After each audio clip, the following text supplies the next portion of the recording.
the presidents of the different associations, trade organizations that have helped us organize this event. Thank you all for coming. Distinguished guests. The wind of change blowing through Africa is no ordinary wind. It is a raging hurricane against which the old order cannot stand. Those are the words of the father of Ghana's independence, Kwame Nkrumah. If 1956 might seem a remote date, his words still bear their accuracy and legitimacy today in 2019. 6 decades after the end of the colonial era, Africa is now experiencing a revival. All over the continent, people are fighting dictatorship and initiating democracy. All over the continent, governments are acknowledging the emergency of catching up on the globalization path. All over the continent, the sense of Africanity is starting to flourish again. For we have to admit, years have gone by where Africans forgot their shared roots. All of us, we endeavored to maintain close relationship with the Western Hemisphere, hoping to get in return the crumbs of the colossal profits gained at our expense. Why is our continent still lagging behind? Why do we depend on the financial aid that weighs on the sovereignty of our nations? Why are our children fleeing at the peril of their lives when Africa owns more than 30% of the natural resources of the world? I believe that here in Ghana, you are more than aware of this bitter reality. But unlike the majority, you have decided not to keep lamenting this sorry fate, but to actually take steps, very concrete steps forward and stop the Western hemorrhaging. Ghana Beyond Aid is the most exhilarating slogan I have heard in a long time. It inspires hope and reveals an unwavering determination, an ability to accept sacrifice in order to reach autonomy and therefore liberty and freedom. My dearest wish is to come to Africa Beyond Aid, when all African countries, Eastern, Western, Southern, will mutually support each other while we are looking at a common successful future.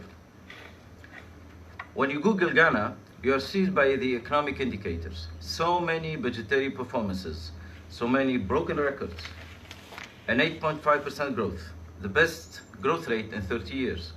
An inflation rate instead is steadily decreasing and an economy more and more diversified. Congratulations. Inevitably, Ghana impresses. For some, Tunisia would appear as a scale model compared to the African heavyweight champion, which is Ghana. Yet we observe a convergence. Tunisia is simultaneously a client and a supplier to Ghana, with exchanges that are still shy, but on a continuous progression. Ghana only represents 6% of Tunisia's sub-Saharan exports, but these exports have gained 15% in the last 3 years. And regarding imports from Ghana to Tunisia, they've increased by 180% in the same period. These are encouraging numbers which we can build on. Ladies and gentlemen, we are extremely proud to be in Accra today. Judging by the size, our two countries are very different. However, we do have many things in common. Just like Tunisia, Ghana is a young democracy, of which people spoke up to claim and establish a law-abiding state. But most of all, we have a lot to share on the economic front. The delegation that accompanies us today, and that you have so graciously honored by your presence, is composed by women amongst the most powerful Tunisian industrialists. It is their companies, their factories, and their work that shape the prosperity of our country day after day. All the lines of industrial business represented here today are providing growth and jobs with infinite possibilities of development. We are firmly convinced that Ghana and Tunisia have everything to gain in a diplomatic, economic, and commercial partnership, which most certainly would generate beneficial fallouts for both parties. Now, and more than ever, we should seize the opportunities that come to us. Agri-food, energy, transportation, telecommunication, and many other sectors are the cornerstones of development, and in order to achieve it, Tunisians who encounter the same challenges and obstacles than Ghanaians will be by your side, hand in hand, achieve these goals.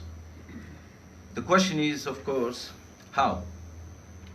By identifying the most fruitful fields and sectors for a win-win partnership, by encouraging human dialogue and exchange, by nurturing mid-term and long-term investments for future growth projects. Likewise, connections and direct communication between the two countries should be intensified. Regular and safe transportation for human beings and goods are a necessary precondition for increased and diversified trade.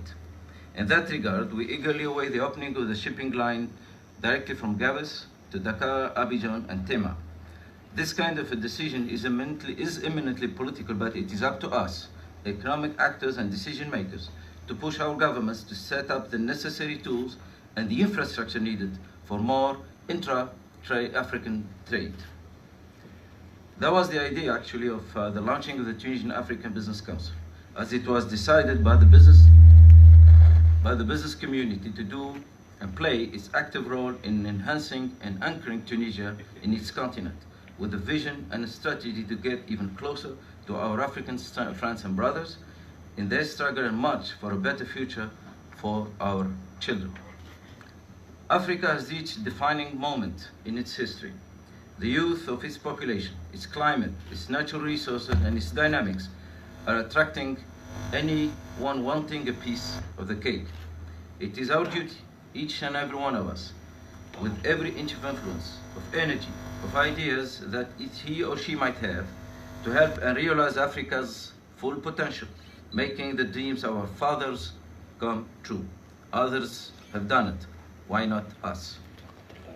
There is not a single card missing in our hands, and we have to play it right. The new world is on the verge of a formation, and we refuse to let Africa or any of its nations be relegated to the back row of the 21st century. May God bless the Tunisian-Ghanaian relationship in all of its aspects, and most of all, may God bless Africa. Thank you.